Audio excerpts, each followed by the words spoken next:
One of the best words to describe me these days is conflicted, a word that comes out of a response of what my feelings are towards the things that Disney produces these days, especially again of the fact of the dreadful existence of Toy Story 5 coming in less than 2 years now, which is not very exciting, but may not be very terrible as discussed in the potential of this video. Because after D23, I've been pondering over a lot of ideas and movies that are upcoming for the company. Not the best, but certainly not the worst, and very interesting since other projects like Incredibles 3 were officially confirmed and announced, which I discussed earlier this year, had some form of potential if it could work. The inevitable focus on, of course, sequels as these big hitters, but alongside this slew of original projects that Pixar has been focusing on releasing in the coming days, where I feel as if Toy Story 5 did have a promising announcement alongside it, with Andrew Stanton coming out as director, noted for helping write the Toy Story franchise itself from the beginning to end, and directing beloved classics like Nemo, WALL-E, and Dory, of which those films are absolutely beautiful in their own right,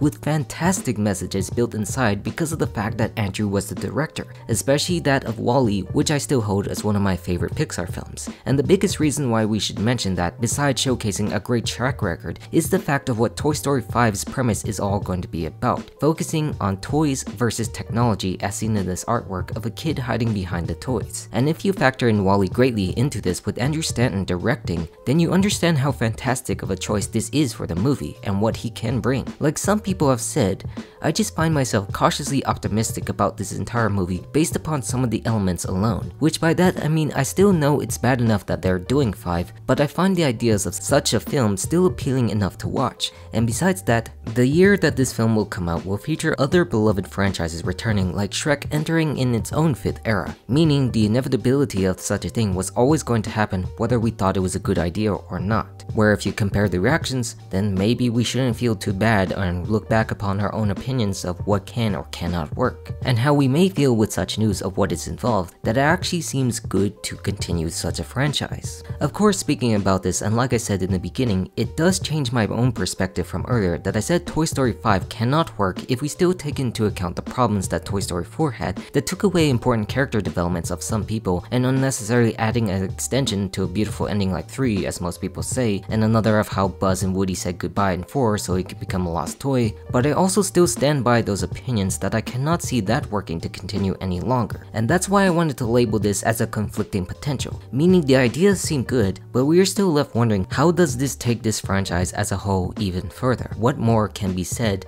without what I actually called you can only add if you take a lot of stuff away? Because we're still offering the question of what does this say about the future of what might happen, as we know damn well how Disney feels content to continue in order to supplant what their film divisions need. They feel justified in these constant sequels since their original programming has not worked for the greater good of the past few years, especially in their own 100th anniversary. This is also coming from the explosive success this summer that Disney has had yet again, with films like Inside Out 2 and Deadpool and Wolverine already being the highest grossing movies of the entire year, that have both made over $1 billion,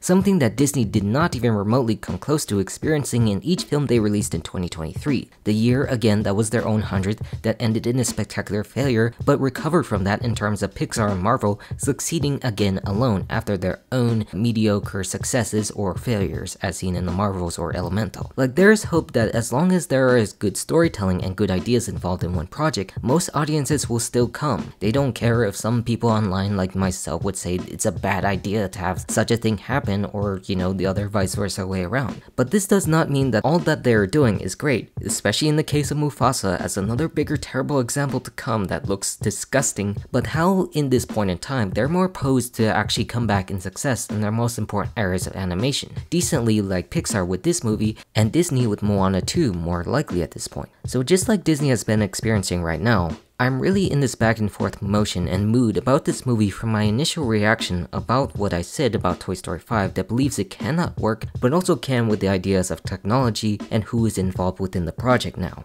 and thinking about what we can term what Toy Story 4 did in a more elaborate way when you have a director involved with writing a franchise from the 1st to the 4th and involved with directing several great projects in the studio itself. Again, you have to take a look at this one piece of art, noticing all the gang there yet again with Woody, and you probably notice as the kid under the tablet with the covers could actually be Bonnie. It's something I've taken into account of what happened to him when she forgot that very toy that Andy entrusted her the most to protect sadly in 3 that 4 ruined, and now how it's going to affect the entire game this time and most likely the world as a whole with technology when they're going for this angle of the story if we take into account Woody already being a lost toy alongside Bo and the rest of the new characters introduced. Such ideas that sound very promising, because toys versus tech is the greatest conflict that they might face, with Woody coming back to help them to solve this imminent crisis and that whole gang, as it has become increasingly important in this day and age with the content we have consumed like AI and such and all the streaming platforms that have exploded in recent years. This is where we have to factor Wall-E greatly in this conversation with tech and why it should be a good idea on that side. Because if we remember this film that Andrew directed himself, we take a look at the world that's become so reliant on tech itself, with humans on the Axiom on the portable floating chairs glued to their screens, and what was left of society on Earth was just a lonely robot digging through the trash caused by and large, and everyone else just left on ships.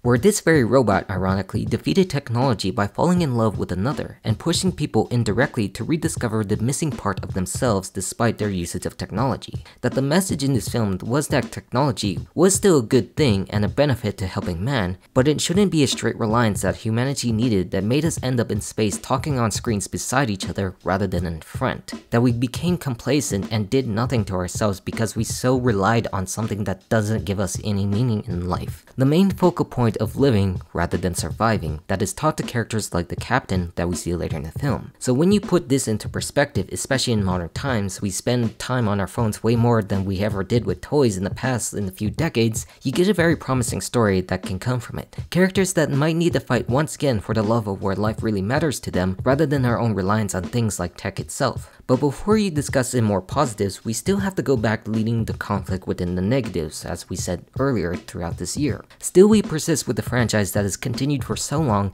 that many feel that the third was a decent conclusion, and revel in the fact that Toy Story 4 took away things for some characters despite the lessons of its original trilogy. Like, you still have that as your own fears and perspective of what more can you do when you end your other films on a satisfying note, thinking of 3 and 4 that left us with a good conclusion. That's why I originally said it cannot work, because you had both films leave Woody and the gang with heartwarming goodbyes to their own loved ones. It's easy to say if you don't like this then you shouldn't be watching that, and that's true for a lot of things that people complain about, but there's still an element that many people would leave the past on good notes to continue within the future of new beautiful stories that can develop off of it. That it frankly is not bad to continue these things if the ideas are there yet again, but also how we should recognize that some things need to end at some point. Because what's the point of a happy ending or a happily ever after if there's another threat that needs to be faced? It continues with this loop of what happens next and then what happens after that, face to face with Andy once again, possibly making it impossible for anyone to move on. This is another thought I had considering the same feelings we had for people who passed on in our own life. We cherish and miss them dearly, and hopefully we will reunite with them forever, but for the time being we must move on without them. The feeling that stuff like this beats a dead corpse that peacefully went on towards the next part of their eternal life, used for someone else's gain in terms of a franchise, which is certainly a view that most can take when they see stuff like this and everything else that has happened to be greenlit in terms of sequels, which 2026 is the year of the 5th animated movie, and how we cannot stop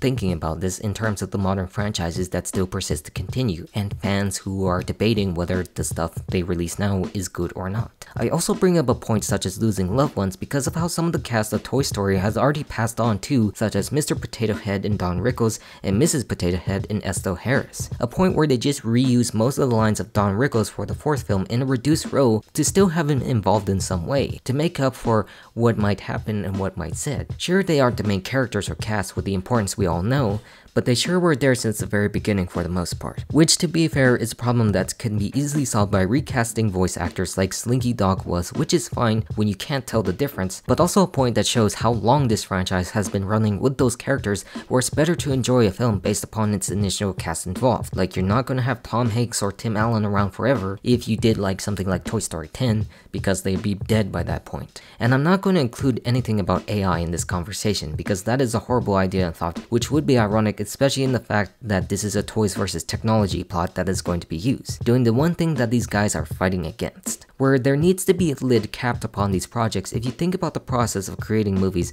and how long that takes with dealing with a subject that isn't a massive universe that could be an expansive franchise that many people love, but the same group of characters from beginning to end. It's just this mixed feeling pot where you don't know if it's right or wrong to do so anymore. We do say one thing, but then another situation can always completely change that, and then frankly I'm here to just document my thoughts as I've done mostly for this channel, knowing things have aged worsely in terms of my own videos that aren't long appraisals of movies, but are ones talking about a future that has now passed, and wondering where do we lead Disney in this new decade. But I feel as it is important to see how things can change in the future, as that is the way society has always grown, looking back upon realizing what we can grow from with such ideas for something new. Like once again, if we look at the angle of the plot, knowing it focuses on tech and somehow Bonnie being more obsessed with that after everything she built beforehand, it really could open up some interesting remedies for Toy Story 4 in the growth of the characters and the story itself, and the reality that all kids must face when the world changes. These ideas have been present in films past and are coming more true as time goes on, and if they continue with such a message, these films still could work to their great advantage, where something like a 5 could theoretically make it much more sense in an overall story if a trilogy focuses on a group of characters growing up and then capping off into the next. Another element is having the original cast beside Woody take a more promising role compared to what 4 did, as another remedy to the faults of that very movie, because 4 only did work on Woody and Bo the most,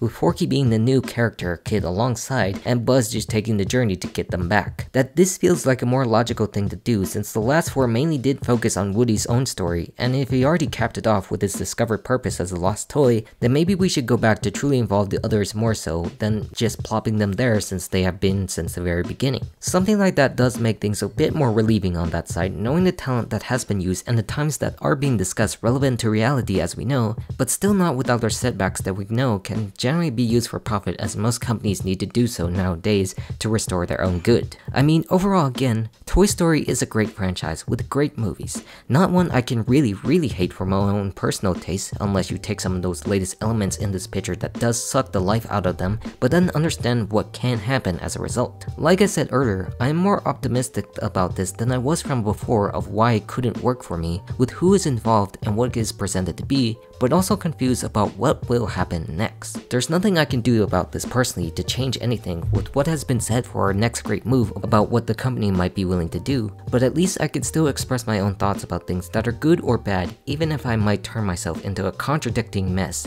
conflicted on what works or not. The movie still has a long ways to go before we see anything out of it, and I will be there to cover it definitely, but let us just take heed in what Pixar has produced so far that eases the worries a bit amongst other projects that churn down an endless pipeline that apparently can be similar to a Robot Chicken sketch. And time will tell to determine if what is said was really worth it in the end, or closure of something that was once great but felt like every other franchise that wasn't worth continuing more than what it should have been. Where all of this is just up to you to determine that own fate, rather than listening to whatever the hell I might take sides on at any moment, to see what can be good or what can be bad for society, and what all can really enjoy. And I'm all done.